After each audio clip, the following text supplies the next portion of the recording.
ലോകബാങ്കിൽ നിന്നും കടം വാങ്ങണം. എങ്ങനെ ഈ പണം ഈ സർക്കാരിന് ഉപയോഗിക്കാം? ഈ സമൂഹത്തിൽ ഇനി പിടിച്ചു കിട്ടേണ്ടതായ, കണ്ടെത്തേണ്ടതായ കള്ളപ്പണത്തിൻ്റെ അളവ് അത് ഈ 75 ലക്ഷം കോടിയുടേക്കാൾ വലുതാണ്.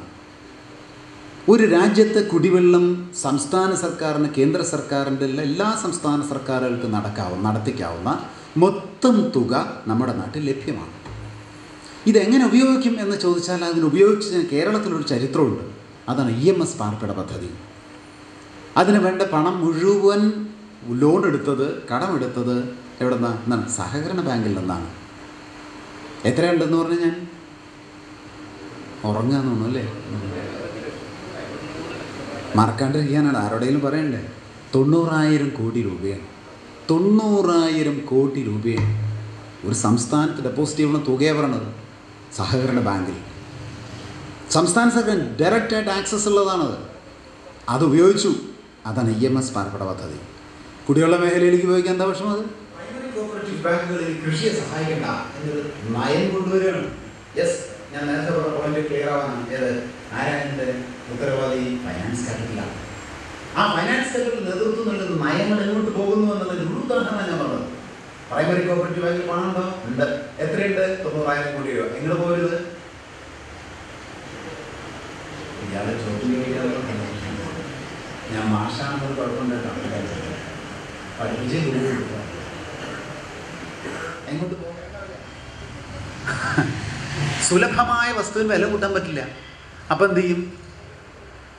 ഡിമാൻഡ് കൂട്ടാനുള്ള വഴി ബോധപൂർവം അതിൻ്റെ വിതരണം അല്ലെങ്കിൽ അതിൻ്റെ ലഭ്യത കുറയ്ക്കും.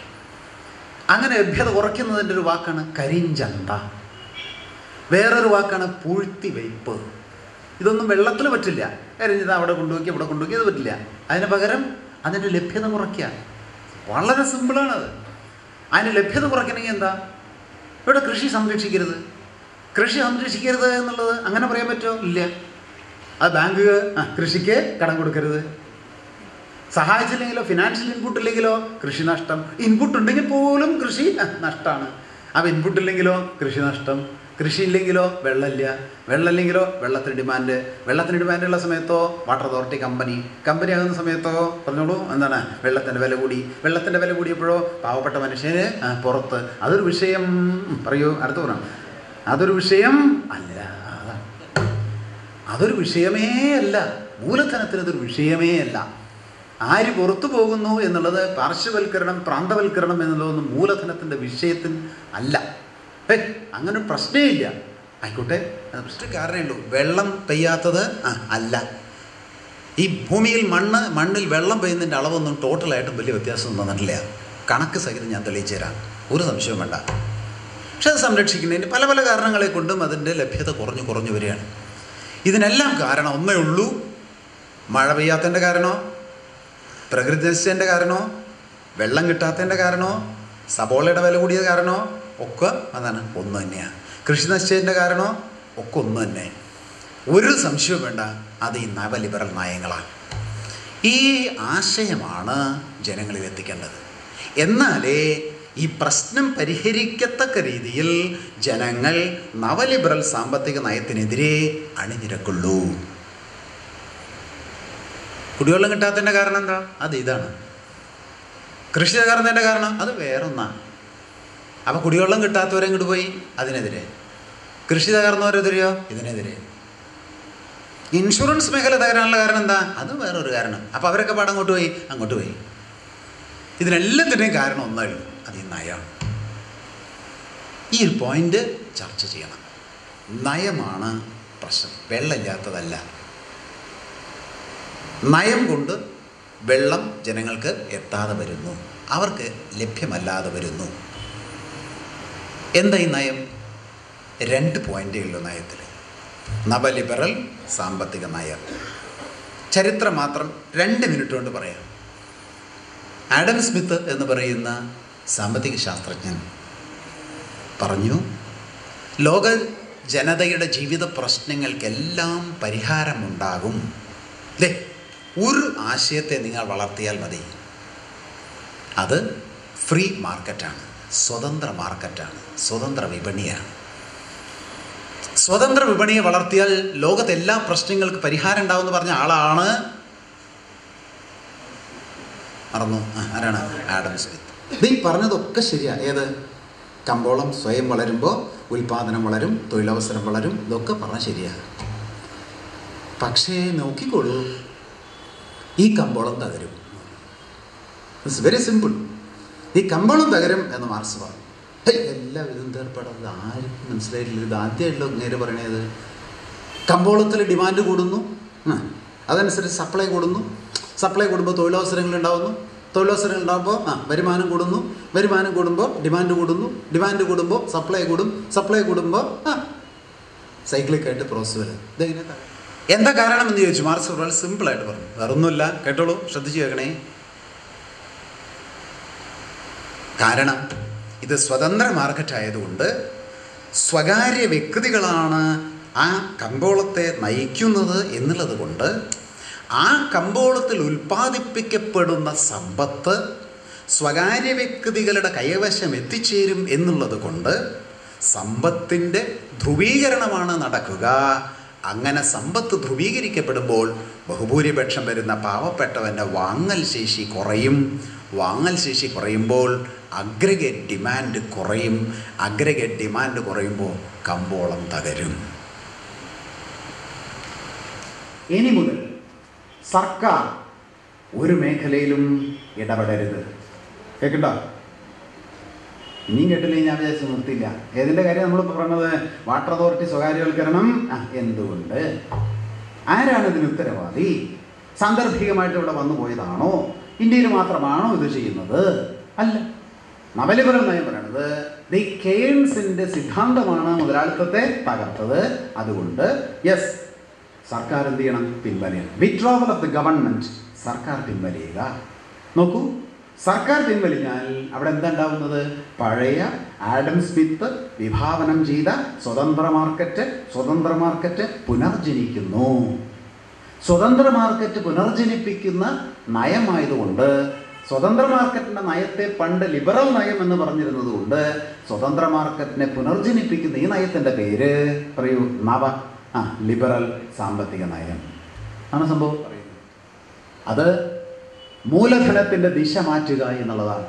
മൂലധനത്തെ ഒന്ന് മാറ്റി ഒന്ന് ട്വിസ്റ്റ് ചെയ്ത് കൊടുക്കുക, അതിൻ്റെ ദിശ ഒന്ന് മാറ്റി കൊടുക്കുക. കേട്ടോളൂ, എന്താ അതിൻ്റെ അർത്ഥം? പണ്ട് മുതലാളിത്ത മൂലധനം നിക്ഷേപിച്ചിരുന്നത് പ്രൊഡക്റ്റീവ് സെക്ടറിലാണ്, ഉൽപ്പാദന മേഖലയിലാണ്.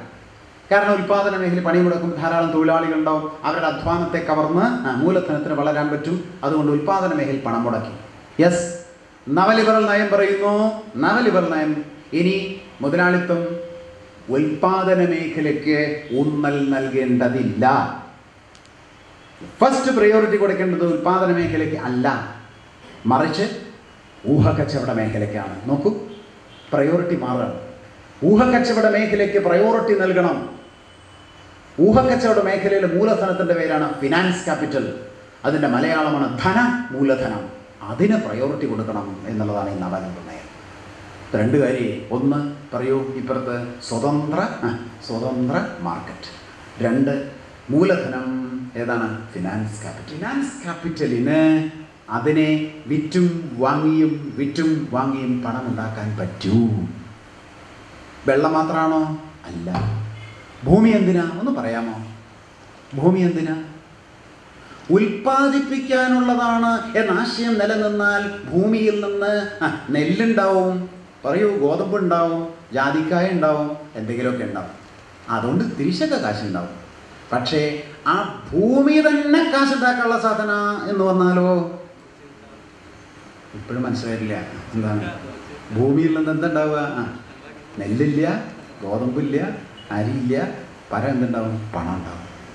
എങ്ങനെ ഈ ഭൂമിയിൽ നിന്ന് പണം ഉണ്ടാവുക? അറിയില്ലേ? റിയൽ എസ്റ്റേറ്റാണ്. അപ്പം എന്തില്ല? പറയൂ, കൃഷിയില്ല. കൃഷിയില്ലെങ്കിൽ എന്തില്ല? വെള്ളമില്ല. ഇത് പരസ്പരം കോൺട്രിബ്യൂട്ടിംഗ് ആണ്. ഇനി ഇങ്ങനെയുള്ള ആശയത്തിൽ ശ്രദ്ധിക്കണേ, സർക്കാർ പിൻവലിയും ഈ നയം. അങ്ങനെ സർക്കാർ പിൻവലില്ല. യെസ്, ജലം ഒരു സാമൂഹിക ഉൽപ്പന്നമല്ല, ജലം ഒരു വിൽപ്പന ചരക്കാണ്. ഇനി ഇങ്ങനത്തെ ഒരു വേദിയിലെ പറഞ്ഞാൽ മനസ്സിലാവുള്ളൂ എന്ന് തോന്നുന്നു. ഞാൻ പറയാം, ഒന്നുകൂടി ഒന്ന് ശ്രദ്ധിക്കുന്ന ഒരു 5 മിനിറ്റ് എനിക്ക് വേണ്ടി. എല്ലാവരും ഞാൻ ക്ലാസ് എടുക്കാറുണ്ട്, 2-3 മണിക്കൂറൊക്കെയുള്ള ക്ലാസ് എടുക്കാറുണ്ട്. അവർ ചോദ്യം ചോദിക്കുമ്പോൾ ഒരു ചോദ്യം ചോദിക്കാറുണ്ട്. അവർ ശ്രദ്ധിച്ചോളൂ, നല്ല ചോദ്യമാണ്. മാഷ് പറഞ്ഞതൊക്കെ മനസ്സിലായി. ഭൂരിപക്ഷത്തിനെ പാപ്പരാപ്പിക്കൊണ്ട് മുതലാളിത്തം മുന്നോട്ട് പോകണമെന്നല്ലേ ഈ പറഞ്ഞതിൻ്റെയൊക്കെ അർത്ഥം? അതെ. എങ്ങനെയാണ് മാഷെ ഭൂരിപക്ഷത്തിനെ പാപ്പരീകരിച്ച് മുതലാളിത്തത്തിന് മുന്നോട്ട് പോകാൻ പറ്റുക? പറ്റുമോ? പറ്റും. അതിന് എല്ലാത്തിലും ഉത്തരം പറയാറില്ല. ഇവിടെ ഉത്തരം പറയാം. ശ്രദ്ധിച്ചു കേട്ടാൽ അത് ശരിയാന്ന് തോന്നും. കേൾക്കുമോ? ഇവിടെ തോന്നും. പഴയ മുതലാളിത്തം. വെള്ളം എവിടെ നിൽക്കുന്നു എന്നാ പറയാൻ പോണത് കേട്ടോ. വെള്ളത്തിൽ നിന്ന് മാറിപ്പോവില്ല. പഴയ മുതലാളിത്തം ഒരു കമ്പോളത്തെ സൃഷ്ടിച്ചിട്ടുണ്ട്. മുതലാളിത്തം എന്ന് പറഞ്ഞാൽ എന്താ അർത്ഥം? കമ്പോളം. കമ്പോളത്തിൽ ഏറ്റവും പ്രധാനപ്പെട്ട സാധനം എന്താ? ചരക്ക്. മുതലാളിത്തം, പഴയ മുതലാളിത്തം ഒരു കമ്പോളത്തെ സൃഷ്ടിച്ചു. ഇതാണ് ആഡം സ്മിത്ത് ചെയ്തത്. അതിലൊരുപാട് ചരക്കുകളെ മുതലാളിത്തം ഉണ്ടാക്കി.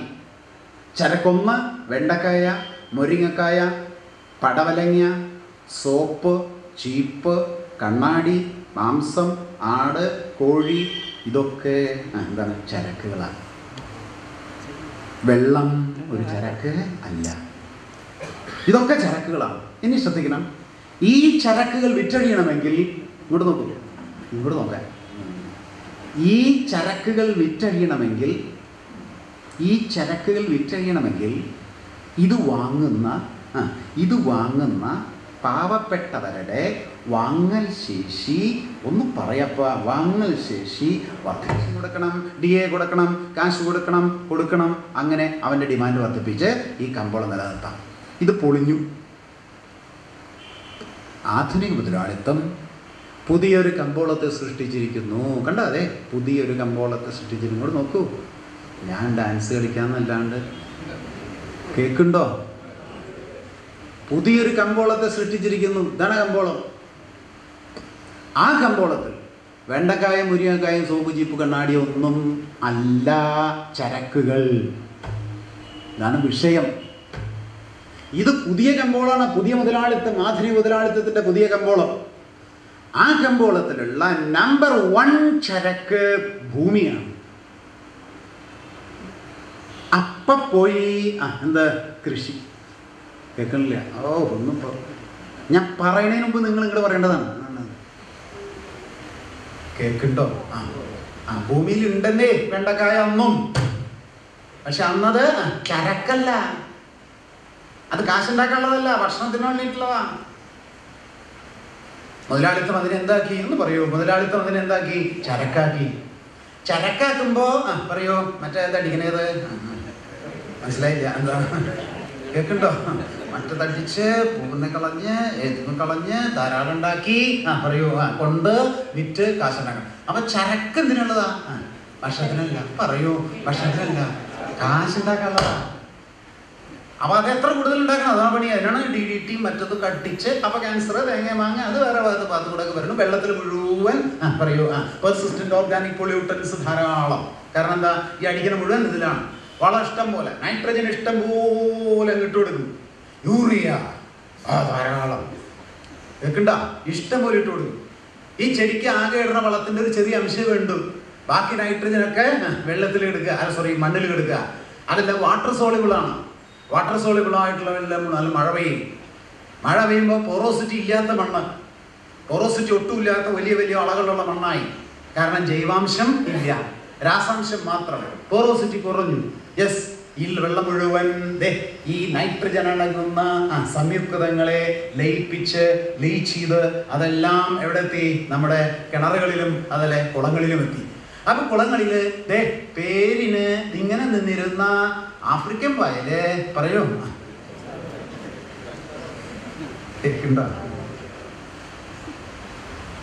ഇങ്ങനെ നിന്ന നെൽച്ചെടിക്ക് യൂറിയ ഇട്ടാൽ ഇങ്ങനെ വരുന്നത് പോലെ ആ യൂറിയ കുറെ ദിക്കിലിട്ടതൊക്കെ നമ്മുടെ വാട്ടർ സോഴ്സിലേക്ക് എത്തി. സർവ്വ കുളങ്ങളും സർവ്വ കടലുകളും കോളുകളും ഒക്കെ എന്തായിട്ട് മാറി ഇതെന്നാണ് വളരെ. ഇത് മനസ്സിലാക്കാൻ ഞാനൊരു ഉദാഹരണം പറയാം. ഭൂമി ഉപയോഗിക്കുന്ന 2 കൂട്ടരുണ്ട്. ഞാൻ വൈകുന്നേരം സമയം പോകും. 2 കൂട്ടരുണ്ട്. ഒന്ന് കർഷകരാണ്, മറ്റൊന്ന് റിയൽ എസ്റ്റേറ്റുകാരാണ്. കർഷകർ നമുക്ക് വേണ്ടി ഭക്ഷണം ഉണ്ടാക്കുന്നു, വെള്ളം തരുന്നു, വായു ഉണ്ടാക്കുന്നു, ജൈവവൈവിധ്യത്തെ സംരക്ഷിക്കുന്നു, ഒരുപാട് കാര്യങ്ങൾ പാവങ്ങൾ ചെയ്യണം. പക്ഷേ അത് കഴിഞ്ഞ് അവർ ആത്മഹത്യ ചെയ്യുക. റിയൽ എസ്റ്റേറ്റുകാരോ പറയൂ, റിയൽ എസ്റ്റേറ്റുകാരോ വീട് AC ഉണ്ടാക്കണോ, കാർ AC മേടിക്കണോ, വലിയ വലിയ മതിൽ കെട്ടണോ, വീണ്ടും വീണ്ടും സമയമെടുക്കണോ, സൗധങ്ങൾ പണിയണോ, പണക്കാരാവുന്നു. ഒന്നും ഉണ്ടാക്കണില്ല എന്ന് മാത്രമല്ല, ഭൂമിയെ കൃഷി അകറ്റെ വെള്ളം ഇല്ലാണ്ടാക്കുക. വെള്ളം ഉണ്ടാക്കാൻ പണിപ്പെടുന്നവരെ ആത്മഹത്യ ചെയ്യുക. വെള്ളം ഇല്ലാണ്ടാക്കുന്നവരെ പണം ഉണ്ടാക്കുക. ആരാതിന് ഉത്തരവാദി? നയം മാത്രമാണ് തിരുത്താൻ പറ്റാത്തതല്ല എന്ന് മനസ്സിലാക്കാനാണ് ഞാൻ പറയണത്. യെസ്, ഒന്നാമത്തെ ചരക്ക്. രണ്ടാമതൊരു ചരക്കുണ്ട്. രണ്ടാമത്തെ ചരക്ക് എന്താണെന്നറിയോ? വെള്ളം എന്നുള്ള ധാരണയല്ല രാജായിരിക്കുന്നത്, അതല്ല. രണ്ടാമത്തെ ചരക്ക് എന്ന് പറയുക അറിവാണ്. എന്താണ്? അറിവാണ്. വിദ്യാഭ്യാസത്തിന്റെ കച്ചവടവൽക്കരണം ഇതിലാണ് വരണത്. വിദ്യാഭ്യാസത്തിന്റെ കച്ചവടവൽക്കരണം എന്തിനാ? അറിവിന്റെ ചരക്കുവൽക്കരണത്തിന് വേണ്ടിയാണ്. അറിവ് ചരക്കാണ്. ഇതാണ് പാറ്റന്റ് നയം. സമയം പോണു, സൂചന മാത്രം. പാറ്റന്റ് നയം, പ്രോസസ് പാറ്റന്റ് മുഴുവൻ പ്രൊഡക്റ്റ് പാറ്റന്റ് ആയിട്ട് മാറാനുള്ള കാരണം അറിവ് ചരക്കുവൽക്കരിച്ചു. അറിവ് ചരക്കായിട്ട് മാറി. മൂന്നാമത്തെ ചരക്കുണ്ട്, അതാണ് എന്തെന്ന്? ജലം. ദെൻ ജൈവ വൈവിധ്യം, വായു, അങ്ങനെ അങ്ങനെ അങ്ങനെ പോകും. ഇതൊക്കെയാണ് വർത്തമാനകാല മുതലാളിത്തത്തിൻ്റെ മുതലാളിത്തത്തിൻ്റെ ചരക്കുകൾ. ഇനി കേട്ടോളൂ അവസാനം. ഇതൊക്കെയാണ് ചരക്കുകളെങ്കിൽ ഇന്നത്തെ മുതലാളിത്തം എന്ത് വിറ്റഴിക്കാനാണ് സമ്പദ് വ്യവസ്ഥയെ വളർത്തുക? കേട്ടോളൂ. എന്താണ്? ഇന്ന് അവരുൽപാദിപ്പിച്ച ചരക്കുകൾ ചരക്കുകൾ വിറ്റഴിഞ്ഞ് ഈ കമ്പോളം വളരണം. ഈ കമ്പോളം വളരുന്ന ഈ ചരക്കുകൾ വിറ്റഴിക്കണമെങ്കിൽ ആ ചരക്കുകൾ വാങ്ങാൻ പറ്റുന്നവരാരാ? പറയൂ. എന്താണ്? വാട്ടർ അതോറിറ്റിയിലെ സാധാരണ ഒരു ജീവനക്കാരന് ഇതൊക്കെ മേടിച്ചെടുക്കാൻ പറ്റുമോ? ഇല്ല. അതാരാ? വൻ പണക്കാരൻ. റിയൽ എസ്റ്റേറ്റ് നടത്തുന്നു, വലിയ വലിയ ഭൂമി ഒന്നിച്ചു വാങ്ങുന്നുണ്ട്. ഭൂമി ചരക്ക് എന്നുള്ള സാധനം അതിൽ വാങ്ങിക്കൂട്ടാൻ പറ്റുന്നവർ ആൾക്കാരെ അവരുടെ വാങ്ങൽ ശേഷി വർദ്ധിപ്പിക്കലാണ് വർത്തമാന മുതലാളിത്തത്തിൻ്റെ ലക്ഷ്യം. ക്ലിയർ ആയതുകൊണ്ട് ശ്രദ്ധിക്കണോ? മനസ്സിലാവും. ഈ കമ്പോളത്തിൽ ഈ ചരക്കുകൾ വാങ്ങി പണം വലുതാക്കേണ്ട കാലത്ത് അതിൻ്റെ ഗുണഭോക്താക്കൾ ആരാണോ അവരുടെ വാങ്ങൽ ശേഷി വർദ്ധിപ്പിക്കുന്ന കാലത്താണ് പെൻഷനും ആനുകൂല്യങ്ങളും ഒക്കെ ഉണ്ടായിരുന്നത്. ഇന്ന് മുതലാളിത്തത്തിൻ്റെ ചരക്കുകൾ ഭൂമിയും വെള്ളവും അറിവും ഒക്കെ ജൈവ വൈവിധ്യമൊക്കെയാണ്. അപ്പൊ അതെല്ലാം ആര് വാങ്ങുന്നുവോ അവരുടെ വാങ്ങൽ ശേഷി വർദ്ധിപ്പിച്ചാലേ ഈ ചരക്കുകൾ വിറ്റഴിയപ്പെട്ടു പോകൂ. അങ്ങനെ വിറ്റഴിയപ്പെട്ടു പോയാലേ ഇന്നത്തെ മുതലാളിത്തം, അതായത് ഫിനാൻസ് ക്യാപിറ്റലിന്റെ വളർച്ച നടക്കൂ. ആണ് വിഷയം. ഇതിൽ ആധുനിക മുതലാളിത്തം നൽകുന്ന ഉത്തരം കുടിവെള്ള മേഖല മൂലധനത്തിന് വേണ്ടിയിട്ടാണ്. കുടിവെള്ളം ഒരു വിൽപ്പന ചരക്കാണ്. ഈ നയം തിരുത്തിക്കൊണ്ട് നോക്കൂ, ഈ നയം തിരുത്തിക്കൊണ്ട് കുടിവെള്ള മേഖല ഈ ഭൂമിയിൽ ജീവിക്കുന്ന സമസ്ത ജീവജാലങ്ങളുടെയും സ്വന്തമാണ്, അവർക്ക് വേണ്ടിയിട്ടാണ് എന്നൊരു നയവും, ഈ വെള്ളം ഒരു ചരക്കല്ല മറിച്ച് ഒരു സാമൂഹിക ഉൽപ്പന്നമാണ് എന്ന് ദിശാബോധമുള്ള ഒരു സമ്പദ് വ്യവസ്ഥ, സമത്വത്തിൽ അധിഷ്ഠിതമായൊരു സമ്പദ് വ്യവസ്ഥയ്ക്ക് മാത്രമേ ഈ പ്രശ്നത്തിന് പരിഹാരം കാണാൻ കഴിയൂ. അതുകൊണ്ട് പറഞ്ഞതിലെല്ലാം രത്നച്ചുരുക്കം, ഈ നയം മാറ്റാതെ ഈ നയം മാറ്റാതെ കുടിവെള്ള മേഖലയെ രക്ഷിക്കാൻ കഴിയില്ല. അത് ജനങ്ങളെ പഠിപ്പിച്ചാൽ ജനങ്ങൾ ഈ നയത്തിനെതിരെ അണിനിരക്കും. അത് വളരെ ലളിതമായി ജനങ്ങളെ പഠിപ്പിക്കേണ്ടിയിരിക്കുന്നു. അതുകൊണ്ട് വാട്ടർ അതോറിറ്റി എന്ന് മാത്രമല്ല, ജലം എന്നുള്ള ഈ പ്രകൃതിയുടെ സ്വത്ത്, ഈ പ്രകൃതിയിലുള്ള സമസ്ത ജീവജാലങ്ങൾക്ക് ഒരുമിച്ച് അനുഭവിക്കാനുള്ളതാണ് എന്നുള്ള ആശയം നൽകേണ്ടത് പൊളിറ്റിക്കൽ ഇക്കോണമിയാണ്. കൾപ്രിറ്റ് പൊളിറ്റിക്കൽ ഇക്കോണമിയാണ് എന്നുള്ളതാണ് ഞാൻ പറയുന്നത്. പൊളിറ്റിക്കൽ ഇക്കോണമിയാണ്. ഇതാർക്ക് വേണ്ടിയാണ്? ഞാൻ പറഞ്ഞു, വെണ്ടക്കായ ഭൂമിയിൽ മനുഷ്യന് ഭക്ഷണത്തിന് വേണ്ടി ഉണ്ടായത് ചരക്കാണെന്ന് മാറ്റിയത് പൊളിറ്റിക്കൽ ഇക്കോണമിയാണ്, ക്യാപിറ്റലിസ്റ്റ് ഇക്കോണമിയാണ്. അതേ വെണ്ടക്കായ ഉണ്ടാക്കുന്ന ഭൂമി തന്നെ ചരക്കാണെന്ന് പറയുന്നത് അതേ ക്യാപിറ്റലിസ്റ്റ് ഇക്കോണമി തന്നെയാണ്. ക്യാപിറ്റലിസമാണ് ഇതിനെല്ലാം ചരക്കുവൽക്കരിച്ച് പണത്തിന് വേണ്ടിയാക്കി മാറ്റുന്നത്. അതിനെതിരെയുള്ള പോരാട്ടമാണ് കുടിവെള്ള മേഖലയെ സംരക്ഷിക്കാനുള്ള പോരാട്ടം. നയത്തിനെതിരെയുള്ള പോരാട്ടമാണ് കുടിവെള്ള മേഖലയെ സംരക്ഷിക്കാനുള്ള പോരാട്ടം. ഈ നയം നിലനിൽക്കുന്നിടത്തോളം കാലം കുടിവെള്ളം പണക്കാർക്ക് വേണ്ടി മാത്രമായിരിക്കും. അതുകൊണ്ട് ഈ ആശയം സമൂഹത്തിലെത്തിക്കാൻ തുടർന്നും ശ്രമിക്കണം എന്ന് മാത്രം പറഞ്ഞുകൊണ്ട് ഈ മറ്റേ എന്താണ് സെമിനാർ എന്താ ചെയ്യുന്നത് അത് ചെയ്തായി അറിയിക്കുന്നു.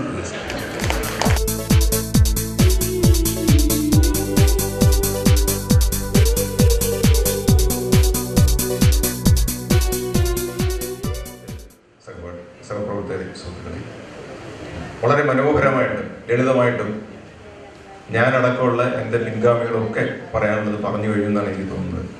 അത്ര മനോഹരമായിട്ട് ഈ വിഷയത്തെ അവതരിപ്പിക്കാനായിട്ട് നമുക്ക് ഏറ്റവും അനുയോജ്യമായ രവീന്ദ്ര സാറിന് കിട്ടി എന്നതിന് നമ്മുടെ ഭാഗ്യമാണ്.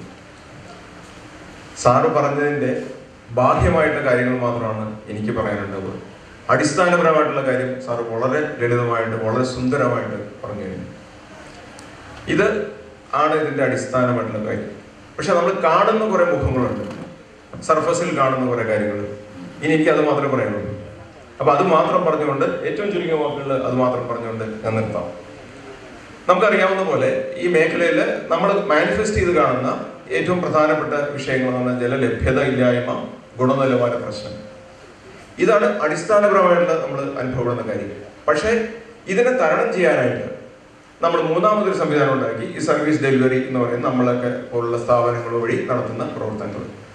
അപ്പൊ ഇതിന്റെ ഒരു ഹിസ്റ്ററി എടുക്കുകയാണെങ്കിൽ നമുക്കറിയാം, ആദ്യം അധികം ജനങ്ങളൊന്നും ഉണ്ടായിരുന്നില്ല. അപ്പൊ അവർ സ്വാഭാവികമായിട്ടും നദീ തടങ്ങളിൽ വെള്ളം എടുത്ത് വന്ന് വസിച്ചു, വെള്ളം കുടിച്ച് യാതൊരു പ്രശ്നമില്ല, ധാരാളം ക്വാണ്ടിറ്റി വെള്ളമുണ്ട്, ക്വാളിറ്റിക്ക് യാതൊരു പ്രശ്നമില്ല, സുഖമായിട്ട് ജീവിച്ചു. ജനം കൂടി കഴിഞ്ഞപ്പോൾ പതുക്കെ പതുക്കെ മൂവ് ചെയ്തു. അപ്പൊ വെള്ളം കിട്ടണമെന്നുണ്ടെങ്കിൽ പുഴകളില്ലെങ്കിൽ പതുക്കെ മാന്തി കുഴിയൊക്കെ എടുത്തു, വെള്ളം ഉപയോഗിക്കാൻ തുടങ്ങി. കുഴി പോരാതെ വന്നപ്പോൾ വീണ്ടും ആഴത്തി കുഴിച്ചും അങ്ങനെ സർവൈവ് ചെയ്തു. നാളുകൾ കഴിഞ്ഞപ്പോൾ വീണ്ടും ആഴത്തിൽ നിന്ന് വെള്ളം എടുക്കണമെങ്കിൽ സംവിധാനങ്ങൾ വേണം. കപ്പിയും കയറും ഉപയോഗിച്ചോ അല്ലെങ്കിൽ അല്ലാതെയൊക്കെ കോരിയെടുത്ത് ജീവിക്കാൻ ചെയ്യുന്നത് ശരിയല്ല, സർവീസ് ഡെലിവറി ശരിയല്ല, ക്വാളിറ്റി ശരിയല്ല, വേണ്ടത്ര കിട്ടണില്ല, ഇങ്ങനെ പല പരാതി നമ്മൾ നിരന്തരം കേട്ടുകൊണ്ടിരിക്കുന്ന പരാതികൾ. ഈ പരാതികളുടെ ബാക്ക്ഗ്രൗണ്ടിലാണ് അന്ന് പിന്നെ ഒരു ബദൽ സംവിധാനങ്ങളെ കുറിച്ച് ആലോചിക്കണം. അങ്ങനെയുള്ള ബദൽ സംവിധാനങ്ങളെ കുറിച്ച് ആലോചിച്ചു വന്നപ്പോഴാണ് നമ്മൾ ഡീസെൻട്രലൈസേഷൻ തന്നെ ആ സമയത്ത് വരുന്നത്. ഉടനെ തന്നെ ഒളവണ്ണ മോഡൽ, കമ്മ്യൂണിറ്റി പാർട്ടിസിപ്പേഷനുള്ള ഒളവണ്ണ മോഡൽ സ്കീംസ് ആയിരിക്കും ഒരു ഓൾട്ടർനേറ്റീവ് ബദൽ എന്ന രീതിയിൽ അതിനെ പതുക്കെ പരിപോഷിപ്പിച്ചു തുടങ്ങി. അങ്ങനെയാണ് നമ്മൾ കേൾക്കുന്നത് ഈ ഒളവണ്ണ മോഡലും വേൾഡ് ബാങ്കിന്റെ ജലനിധി സ്കീംസും സ്വജൽധാര സ്കീംസും പിന്നെ അനേകം അത്തരം പേരുകളിൽ അനേകം സ്കീംസും